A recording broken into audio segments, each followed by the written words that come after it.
Karen spent 23 years doing everything right. She worked late. She missed holidays. She built her entire identity around being indispensable. And in 11 minutes, it was all gone. No warning, no second chances, just a quiet meeting and a cardboard box. She was 52 years old. And suddenly, she didn't know who she was anymore. Sitting alone in an underground parking garage, Karen did something she hadn't done in years. She stopped, and she breathed. Not because she felt free, but because, for the first time, there was nothing left to hold on to. What Karen didn't know yet was that losing her job would lead her to something she had never had before. This isn't a story about unemployment. It's a story about identity, about what happens when the thing that defined you disappears, and you're forced to discover who you really are. And it begins in a place she never imagined, the backseat of her own car. Welcome to Good Stories Today, your channel for emotional and inspiring stories. Listen while you drive, work, or simply seek inspiration. Subscribe and turn on notifications so you don't miss the next videos. Chapter 1. The Woman Who Had Everything. Karen's alarm went off every morning at 5:15 a.m. Not because she was a morning person, she wasn't, but because that's what successful people did. They woke up early, they got ahead, they optimized. By 6 m. She was showered, dressed in one of her 7 rotation blazers, and reviewing emails on her phone while her coffee brewed. By 6:45, she was in her car. By 7:30, she was at her desk, the first one in her department, just like always. People respected that about her. They said she was dedicated, reliable, a leader. What they didn't say, what no one ever said, was that Karen looked tired, that her shoulders were always tight, that she hadn't laughed, really laughed, in so long she couldn't remember the last time. Her daughter, Emily, had moved to Portland 3 years ago for a job in graphic design. They talked once a week, usually on Sundays, conversations that felt more like status updates than connection. Emily was doing well. Karen was proud, but there was a distance there now, a formality that neither of them acknowledged. Her ex-husband, David, had remarried 2 years after the divorce. He sent a Christmas card every year with a photo of his new family, a younger wife, a baby, a golden retriever. Karen kept the cards in a drawer and never looked at them twice. Work was what she had. Work was what made sense. She'd climbed the ladder methodically, year after year. Every promotion felt like proof that she mattered, proof that she was valuable. Proof that all the missed dinners, all the canceled plans, all the nights she stayed late while everyone else went home, it had all been worth it. Except lately, something had shifted. The company had been acquired 6 months earlier by a larger firm. New leadership came in. Younger, aggressive. They used words like synergy and restructuring and streamlining operations. They smiled when they said these things, like they were gifts. Karen felt it before it happened. The meetings she wasn't invited to. The projects reassigned without explanation. The way her boss stopped making eye contact. She told herself it was paranoia. She told herself she was indispensable. She was wrong. The meeting was scheduled for 3 p.m. on a Tuesday. Karen walked into the conference room and saw HR sitting there with her boss and someone from legal. She knew immediately. They spoke for 11 minutes. They used phrases like eliminating redundancies and going in a different direction and nothing personal.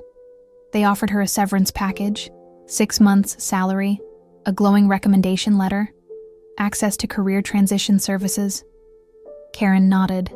She didn't cry. She didn't argue. She signed the papers they put in front of her, and then she walked out. It wasn't until she got to her car that it hit her. She had given them everything, 23 years, nights, weekends, holidays, pieces of her life she would never get back, and it had taken them 11 minutes to erase her. She sat there in the parking garage, staring at the concrete pillar in front of her, and she felt something crack open inside her chest. And then she breathed. But that breath didn't bring relief.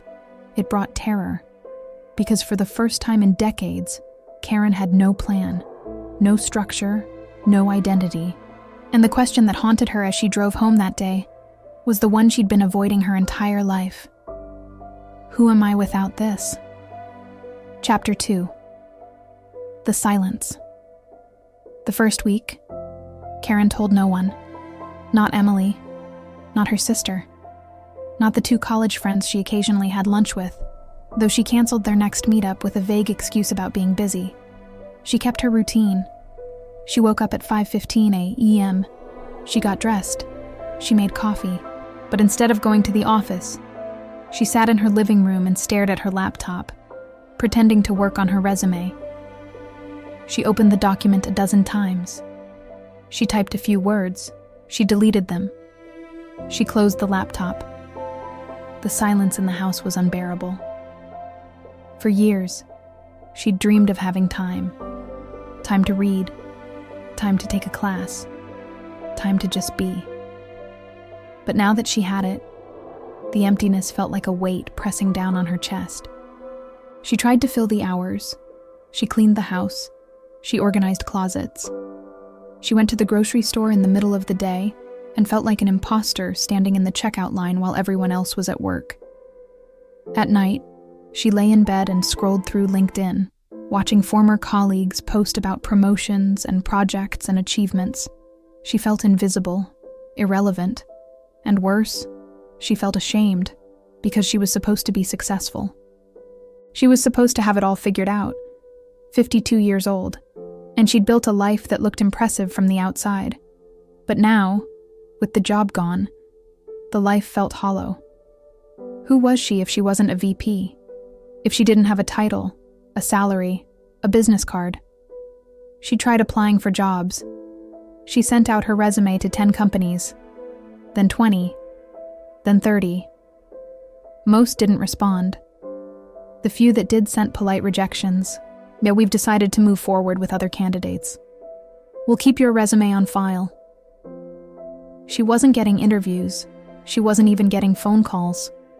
One night, she sat at her kitchen table with a glass of wine and let herself admit the truth she'd been avoiding. She was too old, too expensive, too dispensable.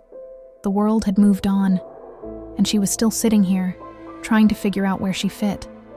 By the end of the 3rd week, her savings account balance was starting to make her nervous. The severance would last 6 months, maybe a little longer if she was careful. But then what? She needed income. She needed something. But every time she thought about going back into the corporate world, the politics, the performance reviews, the endless meetings, her chest tightened. The idea of fighting her way back into a system that had discarded her felt exhausting. She was scrolling through her phone one afternoon when she saw an ad. A rideshare company was looking for drivers. Flexible hours. Be your own boss. Earn money on your schedule. Karen almost laughed. Her. A rideshare driver? It was absurd. She'd been a senior vice president. She'd managed teams. She'd presented to the board. But then she looked at her bank account again. She looked at the silence of her house.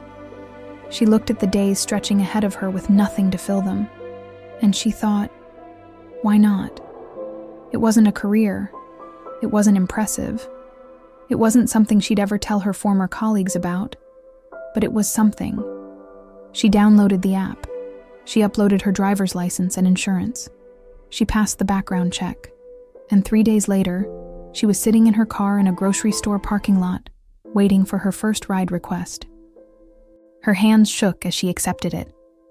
She had no idea that this decision, this small, desperate, humiliating decision, would change everything. Not in the way she expected. Not in a way she could have planned. But in the way she needed most. Chapter 3. The First Ride. The notification came through at 2:47 p.m. Pickup, Martin, 4.8 stars. Destination, 12 minutes away. Karen stared at the screen. Her thumb hovered over the accept button. This was real. She was really doing this. She accepted the ride. Her heart pounded as she followed the GPS to a small apartment complex on the edge of town. A man in his mid-30s stood on the curb, holding a backpack. He had headphones in and barely looked up as he climbed into the back seat. "Hi," Karen said, her voice too bright, too forced. "How's your day going?" "Fine," he muttered, not looking up from his phone. Karen nodded and started driving. The silence felt heavy. She wanted to say something, to fill the space, but every possible conversation starter felt ridiculous. She wasn't good at small talk. She'd never had to be. In meetings, she commanded the room. In her office, people came to her with questions and deference. But here, in her own car, driving a stranger to an address she didn't know, she felt powerless. She dropped him off 12 minutes later. He got out without a word. No tip. No thank you. Karen sat there for a moment, staring at the empty back seat. This was her life now. She took 4 more rides that day. None of them were remarkable. A college student going to class, an older woman heading to a doctor's appointment, a couple arguing quietly in the back seat about where to eat dinner. Karen didn't speak unless spoken to. She followed the GPS. She smiled politely when they got out. She drove home at the end of the day with $67 in earnings and a strange, hollow feeling in her chest. But she went out again the next day, and the day after that. At first, it was purely practical. She needed the money. She needed something to do. The hours filled the silence, but slowly, something unexpected started to happen. She started noticing her passengers, not as transactions, not as ratings and tips, but as people. There was the woman in her 70s who got in the car with a walker and told Karen she was going to physical therapy after a hip replacement. She talked the entire ride about her garden, about the tomatoes she was planning to plant in the spring, about how her daughter kept trying to convince her to move into assisted living. "I'm not ready for that," the woman said firmly. "I've still got life left in me." Karen found herself smiling. "But I think you do too." There was the young man who got in late at night, his eyes red, his hands shaking. Karen asked if he was okay. He didn't answer at first. Then, quietly, he said, "I just broke up with my girlfriend. 5 years. I thought we were going to get married." Karen didn't know what to say, so she just listened. And when they arrived at his destination, he said, "Thanks for not telling me it'll be okay." "Will it?" Karen asked.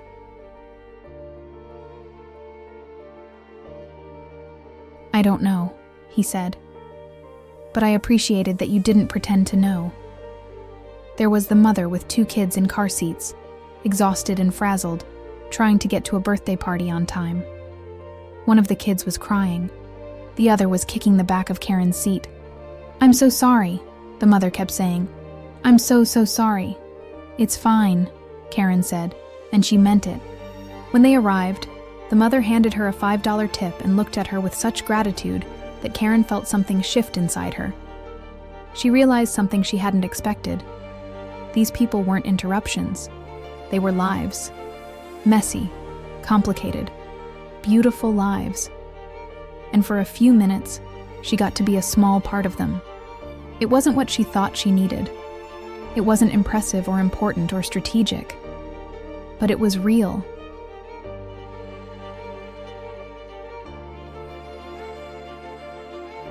And for the first time in years, Karen felt like she was seeing people, really seeing them. Not as employees or reports or obligations, just as people. And somehow, that mattered more than anything she'd done in a conference room. Chapter 4. The Night Shift. Karen started driving at night. It wasn't planned. She'd been sitting at home one evening, scrolling through her phone, feeling restless, when a ride request came through. She accepted it without thinking. The night was different. The passengers were different. There were fewer business commuters and more people on the edges of their lives. People leaving late shifts at hospitals and restaurants. People going to bars. People leaving bars. People running away from something or towards something they weren't sure they wanted. Karen liked the night. It felt anonymous. Safe, in a strange way. In the darkness, she wasn't a 52-year-old woman who'd lost everything. She was just a driver, a stranger passing through other people's stories. One Friday night, she picked up a man outside a downtown hotel. He was in his 40s, wearing an expensive suit, and he smelled like whiskey. He got in the back seat and sighed heavily. "Rough night?" Karen asked. "Rough year," he said. They drove in silence for a few minutes. Then he spoke again. "I'm in town for work. Big conference. I gave a presentation today. Everyone clapped. Everyone told me how great it was." Karen waited. "But I don't care," he said quietly. "I don't care about any of it. I'm 51 years old, and I've spent my entire life building something that doesn't mean anything to me." Karen's hands tightened on the wheel. "Why do you keep doing it?" she asked. He laughed bitterly. "Because I don't know how to do anything else." Karen thought about that for a long time after she dropped him off. Because she understood. She understood exactly what he meant. Another night, she picked up a young woman outside a club. She was maybe 25, dressed in a sequined top, her makeup smudged. She got in the car and immediately started crying. "I'm sorry," she said, wiping at her face. "I'm so sorry. I'm a mess." "It's okay," Karen said. I don't know what I'm doing with my life," the woman said. "Everyone else has it together. They have careers and relationships and futures, and I'm just drifting." Karen glanced at her in the rearview mirror. "Can I tell you something?" Karen said. The woman nodded. "I'm 52. I spent 23 years building a career that I thought defined me. I had a title. I had respect. I had a plan. And then it all disappeared. And now I'm driving strangers around at midnight because I don't know what else to do." The woman stopped crying. She looked at Karen, really looked at her. "Does it get easier?" she asked. Karen thought about it. "I don't know yet, but I think maybe the point isn't to have it all together. Maybe the point is just to keep moving." The woman smiled. "Just a little. Thanks." Karen started to notice a pattern. Almost everyone she picked up late at night was carrying something. Not luggage, not bags, but weight, fear, confusion, regret. And almost all of them, at some point during the ride, said something real. Something they wouldn't say in daylight. Something they wouldn't say to people who knew their names. It was like the car became a confessional. A space where the usual rules didn't apply. Where people could be honest, because they knew they'd never see her again. And Karen realized something that surprised her. She was good at this, not at driving. That was easy. But at listening. At holding space. At not judging. In her old life, she'd been good at solving problems, at making decisions, at giving directives. But this was different. This wasn't about fixing anything. It was just about being present. And somehow, it mattered. One night, around 2 a.m., she picked up a man in his 60s outside a diner. He was wearing a janitor's uniform and carrying a thermos. "Long shift?" Karen asked. "Every shift is long," he said, but he was smiling. "But I don't mind. Keeps me busy." They talked for the entire ride. He told her about his grandkids, about the model trains he built in his garage, about the trip to Alaska he was saving up for. I worked in corporate for 30 years, he said. Hated every minute. Best thing I ever did was quit. Karen looked at him in the mirror. You don't miss it? Miss what? The stress, the politics, the feeling like I was never enough. He shook his head, not for a second. But wasn't it hard? Karen asked. Starting over. He shrugged. Sure. But you know what's harder? Spending your whole life doing something that makes you miserable. Karen dropped him off at a small house with a neatly trimmed lawn. As he got out, he turned back to her. You look like you're carrying something heavy, he said. Karen blinked. What? I don't know what it is, he said. But whatever it is, you don't have to carry it forever. And then he walked away. Karen sat in her car for a long time after that, staring at the empty street. She thought about the job she'd lost, the identity she'd clung to, the person she thought she had to be. And for the first time, she wondered, what if letting go wasn't the end? What if it was the beginning? Chapter 5. The conversation with Emily Karen avoided calling her daughter for 5 weeks. Every Sunday, when Emily's name appeared on her phone, Karen let it go to voicemail. She texted back later with excuses. Busy day, catch you next week. It wasn't that she didn't want to talk to Emily. It was that she didn't know what to say. How do you tell your daughter, your successful, independent, thriving daughter, that you've lost everything? That you're driving strangers around at night because you don't know what else to do? That the life you spent decades building has collapsed? But one Sunday evening, Emily didn't call. She showed up.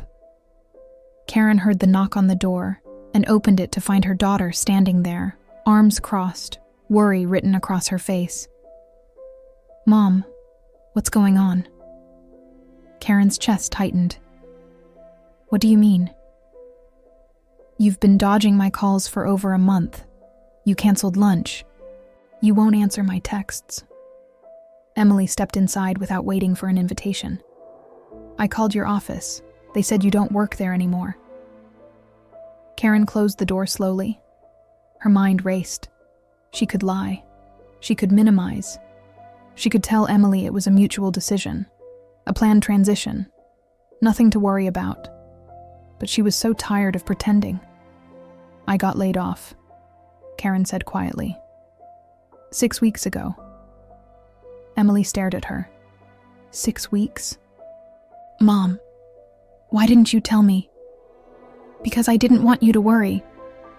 So instead you just disappeared. Karen sank onto the couch. Emily sat beside her, her expression softening.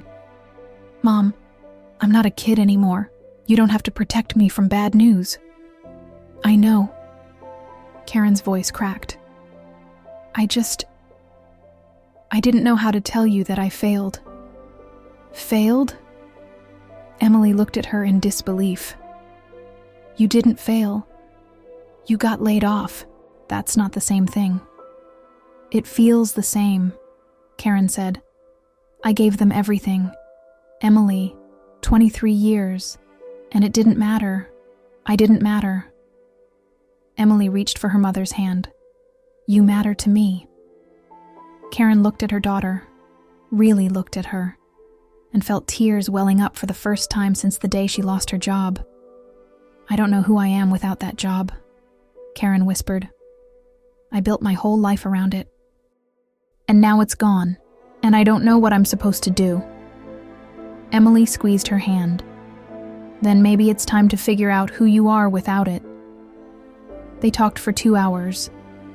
Karen told her about the rideshare driving, about the passengers, about the late nights and the strange conversations, and the way it felt both humiliating and oddly freeing. Emily didn't judge. She didn't try to fix it. She just listened. You know what's crazy? Emily said eventually. Growing up, I barely saw you. You were always at work, always busy, always stressed. And I get it. You were providing for us. You were building a career, but I missed you, Mom." Karen felt a sharp pang in her chest. "I'm sorry." "I'm not saying that to make you feel bad," Emily said. "I'm just saying, maybe this is a chance to do something different, to figure out what actually makes you happy." "I don't know if I know how to do that," Karen admitted. "And then maybe it's time to learn." After Emily left, Karen sat in the quiet of her living room and thought about what her daughter had said. For 23 years, she'd defined success as climbing, promotions, titles, respect, recognition. But what if success wasn't about climbing? What if it was about something else entirely? She thought about the passengers she'd driven, the woman with the walker who refused to give up on her garden, the young man who'd just had his heart broken, the mother trying to get her kids to a birthday party on time. None of them were impressive by corporate standards. None of them had titles or corner offices. But they were living, really living, with all the mess and pain and beauty that came with it. And Karen realized she wanted that. Not the mess, necessarily, but the realness, the connection. The feeling that her life mattered not because of what she achieved, but because of who she was. She didn't know how to get there. But for the first time in a long time, she wanted to try. Emily's visit had cracked something open, a door Karen didn't know was closed. And on the other side wasn't a plan or a strategy or a 5-year goal. It was just a question. What do you actually want? And for once, Karen didn't have an answer. But maybe that was okay. Maybe not knowing was the first step toward finding out. Chapter 6. The Passenger Who Changed Everything. It was a Thursday night, just after 9 p.m., when Karen accepted the ride request. Pickup, Angela, 4.9 stars. Destination, 22 minutes away. Karen pulled up to a modest house in a quiet neighborhood. A woman in her late 60s emerged, moving slowly but with purpose. She wore a colorful scarf and carried a large canvas bag. "Hi there," Angela said cheerfully as she climbed into the back seat. "Thanks for picking me up." "Of course," Karen said. "Where are we headed tonight?" "Community Center on Maple Street. I teach a painting class." Karen glanced in the rearview mirror. "At 9 o'clock at night." Angela laughed. "Most of my students work during the day. We meet late. It's become a bit of a sanctuary for people who need somewhere to go." Karen nodded and started driving. "Have you been teaching long?" Karen asked. "About 10 years now," Angela said. "I started after I retired, spent 35 years as an accountant, hated every minute of it." Karen's hands tensed on the wheel. "You hated it?" "Oh, completely," Angela said, utterly unbothered. "I was good at it. Made decent money, but it was soul-crushing. When I finally retired, I swore I'd never do anything just because I was supposed to again." Karen felt something stir in her chest. "So you started teaching painting?" "Not right away. First, I panicked." Angela laughed. "I didn't know who I was without the job. I'd spent my whole life being responsible, being practical, doing what was expected. And suddenly, I had all this time and no idea what to do with it." Karen swallowed. "Why, what did you do?" "I tried a lot of things," Angela said. "Most of them badly. I took a pottery class and made the ugliest bowl you've ever seen. I volunteered at a library and realized I hate organizing books. I joined a hiking group and sprained my ankle on the first outing." "That sounds, frustrating?" "It was," Angela said, "but it was also the best thing I ever did, because I learned something important. It's okay to be bad at things. It's okay to try something and fail. That's how you figure out what you actually like." Karen pulled up to a red light and glanced back at Angela. "How did you end up with painting?" "By accident, honestly. A friend dragged me to one of those wine and paint nights. You know the kind. Everyone gets a little tipsy and tries to recreate a sunset. I was terrible. My sunset looked like a crime scene. Angela smiled. But I had fun. Real fun. The kind I hadn't felt in years. So I signed up for a real class, and then another. And eventually, I got good enough to teach. And you love it? I do, Angela said simply. Not because I'm some great artist, I'm not. But I love watching people discover something about themselves. I love seeing them relax. I love that for 2 hours a week. They get to stop being whatever the world expects them to be and just play. The light turned green. Karen drove in silence for a moment. Can I ask you something? Karen said. Of course. Did you ever feel like you wasted your time, all those years doing something you hated? Angela was quiet for a long moment. Sometimes, she said. But then I think about it differently. I didn't waste those years. I survived them. And because I survived them, I got to this side. The side where I know what I don't want. The side where I'm brave enough to try something new. Karen felt tears prickling at the corners of her eyes. She blinked them away. I lost my job, Karen said suddenly. She didn't know why she was saying it. She hadn't told any of her passengers before. 6 weeks ago, after 23 years. I'm sorry, Angela said, and she sounded like she meant it. I've been driving for a rideshare company because I don't know what else to do. And I feel like I've lost everything. Or maybe, Angela said gently, you've lost the wrong things. And now you have space for the right ones. Karen pulled up to the community center. Angela gathered her bag and opened the door. Before she got out, she turned back to Karen. You know what the scariest thing about starting over is? Angela asked. Karen shook her head. Admitting that what you had before wasn't working, because once you admit that, you can't go back. You have to move forward, and moving forward is terrifying. Yeah, Karen whispered. It is. Angela smiled. But it's also the only way you get to find out who you really are. She closed the door and walked toward the building, her colorful scarf trailing behind her. Karen sat there for a long time, staring after her. Angela's words stayed with her long after the ride ended. You've lost the wrong things, and now you have space for the right ones. Karen didn't know what the right things were, but for the first time, she felt something shift. Not hope, exactly, but possibility, and that was enough to keep driving forward. Chapter 7. The question. Karen couldn't answer. Karen started asking herself a question she'd never asked before. What do I actually want? Not what she should want. Not what would look impressive. Not what would make other people respect her.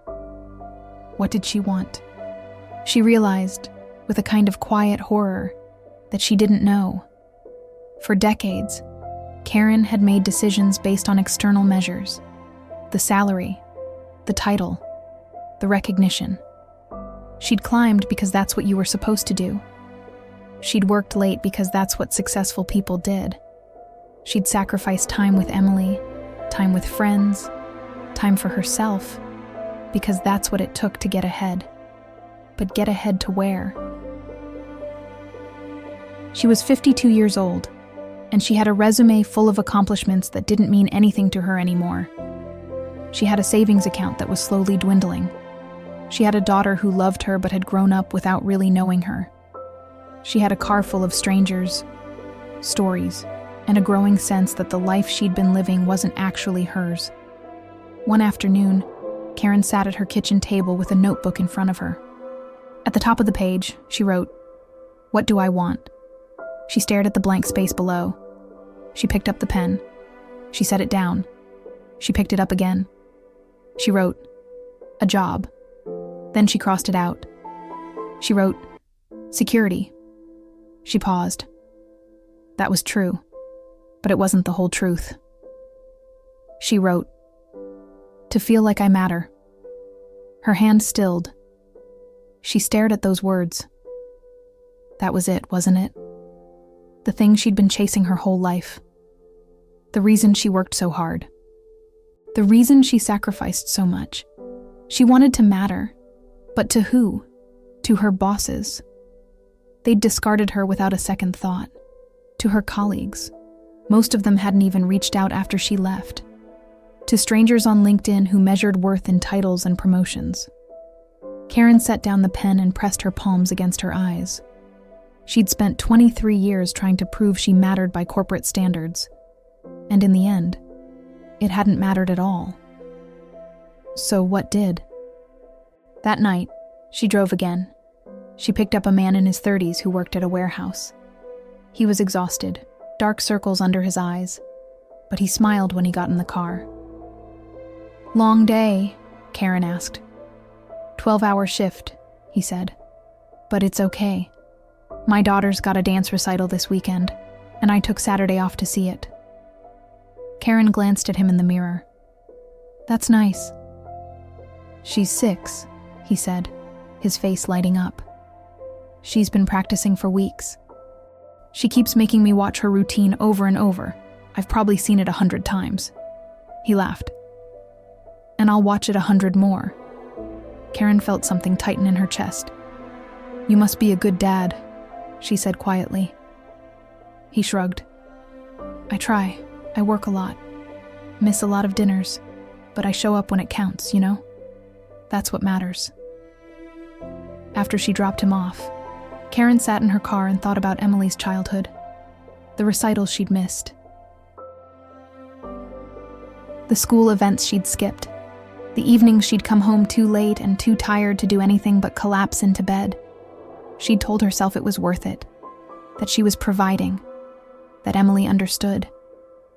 But what if Emily hadn't needed providing? What if she'd just needed her mom? The next passenger was a woman in her 40s, dressed in scrubs, heading home from a nursing shift. "How was work?" Karen asked. "Hard," the woman said. "We lost a patient today." Sweet lady. 93 years old. No family left. "I'm sorry," Karen said. The woman nodded. "It's part of the job, but it never gets easier." She paused. I held her hand when she passed. I told her she wasn't alone. Karen's throat tightened. "That was kind of you." "It's the least I could do," the woman said. "We all deserve to be seen, to be held, especially at the end."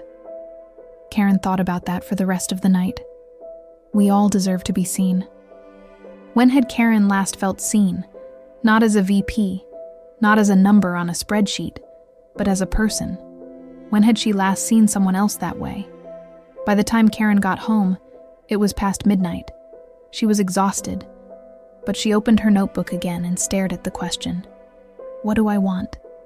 This time, she didn't write about jobs or security or success. She wrote, I want to feel connected. I want to do something that matters, not on a resume, but in real life. I want to know that I showed up. I want to stop running from silence and start listening to it. She stared at the words. They weren't a plan. They weren't a strategy. They weren't something she could put on LinkedIn. But they were true. And maybe that was enough. Maybe the point wasn't to have all the answers. Maybe the point was just to start asking the right questions. Karen didn't know where this new awareness would lead her. But she knew one thing. She couldn't go back to who she was before. That version of her was gone, and she was starting to think that was okay. Chapter 8. The moment. Everything shifted. It was a Saturday morning, 3 months after Karen lost her job. She was sitting in her car outside a coffee shop, waiting for a ride request, when her phone buzzed. Not the rideshare app, a regular call. Emily. Karen almost didn't answer, but something made her pick up. Hey, sweetie. Hey, Mom. Emily's voice sounded lighter than usual. What are you doing? Just sitting, waiting for the next ride. You're still doing that? Karen tensed. Yeah, why? No reason. I wanted to ask you something. Karen waited. Do you remember when I Continuar 0112 was in middle school, and I wanted to quit soccer? Karen frowned. Vaguely. Why? You told me I couldn't quit, that I'd made a commitment, and I had to see it through. You said quitters never get anywhere. Karen's stomach sank. Emily, No, let me finish, Emily said. I hated soccer, Mom. I was terrible at it. But I kept playing for 2 more years because you told me I had to. And the whole time, I was miserable. Karen closed her eyes. I'm sorry. I thought I was teaching you discipline. I know you did. But here's the thing. Last week, I quit my job. Karen's eyes snapped open. What? I quit. I've been unhappy for months. The work is fine, but it's not what I want to do. And I kept thinking about you, about how you spent 23 years doing something that didn't make you happy, because you thought you were supposed to. Emily, I don't want to do that, Mom. I don't want to wake up at 52 and realize I wasted my life on something that didn't matter to me. Karen felt tears welling up. What are you going to do? I don't know yet, Emily said. And that's terrifying. But I think maybe not knowing is better than pretending. Karen laughed, a wet, shaky sound. When did you get so wise? I learned it from you. From me? Emily, I'm a mess. No, Emily said firmly. You're figuring it out. And that's braver than pretending you have it all together. After they hung up, Karen sat in her car and cried. Not sad tears, not angry tears, relief. Because for the first time, she realized maybe losing her job wasn't the end of her life. Maybe it was the beginning. That night, Karen drove one more passenger, an older man, maybe 70, dressed in a worn jacket. He got in the car with a small duffel bag and asked to be taken to the bus station. Going somewhere? Karen asked. Visiting my son, he said. He lives in Colorado. Haven't seen him in 2 years. That's a long time. Too long, the man agreed. We had a fight. Stupid thing. I said some things I shouldn't have. He said some things he shouldn't have. And then we both just stopped talking. Karen glanced at him in the mirror. What changed? I got sick, he said. Nothing serious, but it made me think, what if something happens to me? What if I die? And the last thing between us is pride. Karen felt her chest tighten. So I called him, the man continued. Told him I was sorry, told him I missed him, and you know what he said? What? He said, I've been waiting for you to call. Karen pulled up to the bus station. The man got out, then leaned back in through the window. Life's too short to hold on to the wrong things, he said.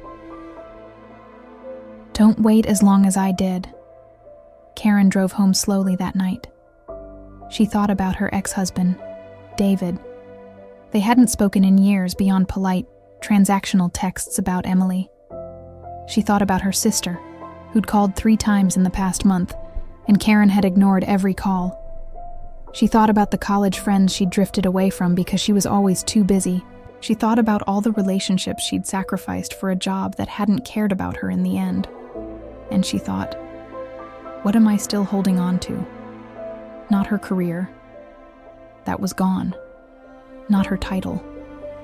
That didn't exist anymore. Not her identity as a successful VP. That person had died in a parking garage 3 months ago. So what was left? Karen pulled into her driveway and sat in the dark for a long time. And then she picked up her phone. She scrolled through her contacts. She found her sister's name. She pressed call. It rang 3 times. Karen, Her sister's voice was surprised, cautious. "Hey," Karen said. "I know it's late. I wanted to talk." There was a pause. Then her sister's voice softened. "I'm glad you called." They talked for an hour, about nothing, about everything, about the distance between them and the reasons it had grown. And when they hung up, Karen felt lighter than she had in years. She realized something that night.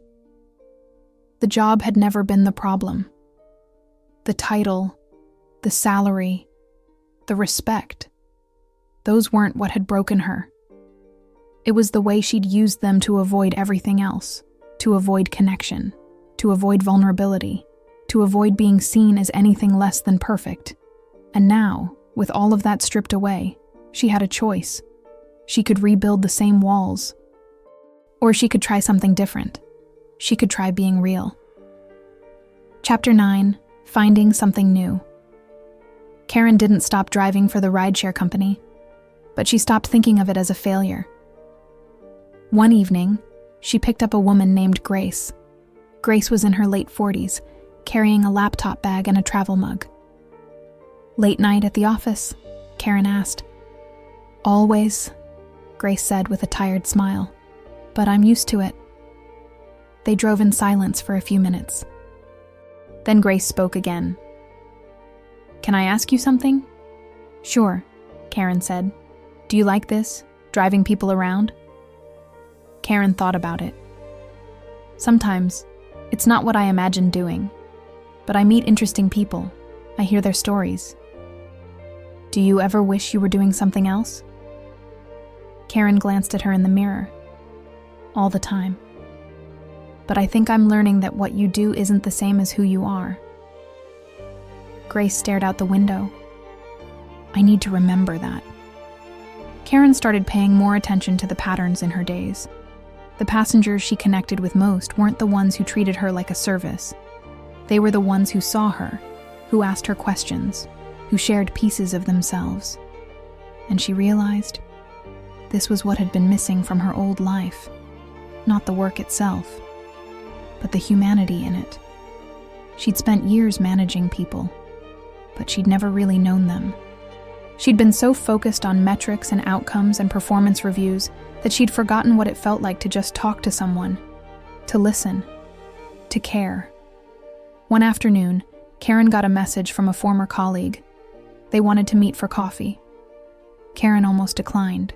She didn't want to explain herself, didn't want to see the pity in their eyes. But she went anyway. Her former colleague, Michelle, hugged her when they met. She didn't ask what happened. She didn't offer advice. She just said, "I've missed you." They talked for 2 hours. About work, about life, about the ways both of them had changed. "You seem different," Michelle said at one point. "Different how?" "Lighter," Michelle said. "Less tense." Karen smiled. "I don't have a job to stress about anymore." Is that a good thing or a bad thing? Karen thought about it. "I don't know yet, but I think I'm okay with not knowing." That night, Karen sat down with her notebook again. She wrote, "What I'm learning. I don't need a title to matter. Connection is more valuable than recognition. It's okay to not have a plan. Starting over isn't the same as failing." She stared at the list. It wasn't a resume. It wasn't a strategy. It wasn't something she could present to a board or put on LinkedIn. But it was hers. And that was enough. Karen didn't know what came next. She didn't have a 5-year plan or a new career path. But she had something she'd never had before. Clarity. Not about what she should do, but about who she wanted to be. And maybe that was the only plan that mattered. Chapter 10. The lesson. 6 months after losing her job, Karen was still driving, but everything else had changed. She'd reconnected with her sister. They talked every week now, sometimes about nothing, sometimes about everything. She'd started having regular dinners with Emily. They cooked together, laughed together, and Emily told her things she'd never shared before. Fears, dreams, questions she didn't have answers to. She'd even reached out to David, not to rekindle anything, just to close the chapter with honesty instead of resentment. They'd had coffee. It was awkward, but it was real. And that mattered. One evening, Karen picked up a young woman who looked like she'd been crying. "Rough day?" Karen asked gently. The woman nodded. "I just got passed over for a promotion. Again, I've been working so hard. I thought this was it." Karen pulled away from the curb. "I'm sorry. I don't know what I'm doing wrong," the woman said, her voice breaking. "I do everything they ask. I stay late. I take on extra projects. But it's never enough." Karen was quiet for a moment. Then she said, "Can I tell you something?" The woman nodded. "I spent 23 years doing exactly what you're doing. I worked harder than everyone else. I sacrificed everything. And you know what I got for it?" "What?" "Laid off at 52. The woman looked at her, shocked. "I'm not saying don't work hard," Karen said. "But I am saying don't make work the only thing. Because it will take everything you give it, and it won't love you back." The woman was silent for a long time. Then she said, "What do I do?" "Figure out what matters to you," Karen said. "Not what you're supposed to want, what you actually want, and build your life around that." "That sounds scary." "It is," Karen said, "but it's also the only way to live." When Karen got home that night, she sat on her porch and looked up at the stars. For the first time in her life, she wasn't racing toward the next goal. She wasn't planning the next move. She wasn't trying to prove anything. She was just sitting, breathing, being. And it felt like the most radical thing she'd ever done.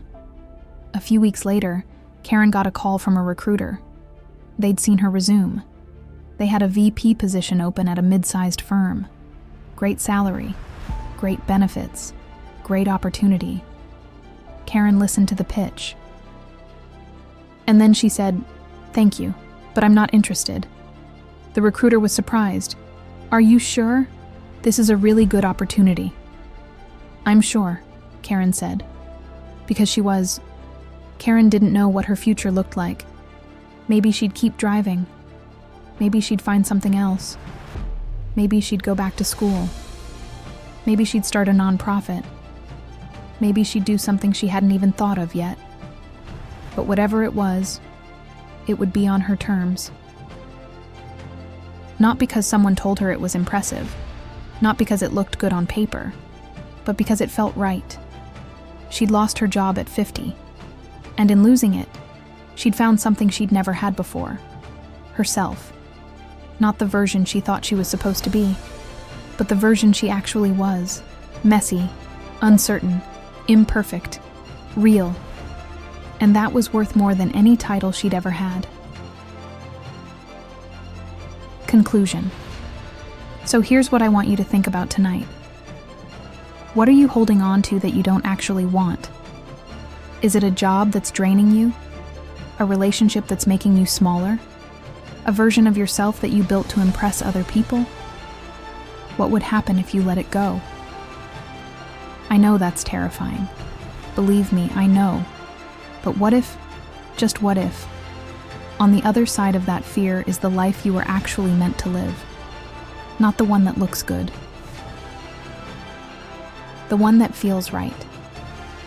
Karen's story isn't about quitting your job or throwing away your career. It's about asking yourself, is this the life I want? Or is this the life I think I'm supposed to want? Because there's a difference. And figuring out that difference might be the most important thing you ever do. This is Good Stories Today, your channel for emotional and inspiring stories that remind you what it means to be human.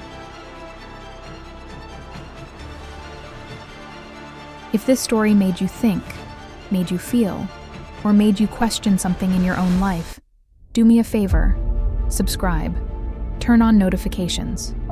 Share this with someone who needs to hear it, because stories like this matter, And so do you. Thanks for listening. I'll see you in the next one.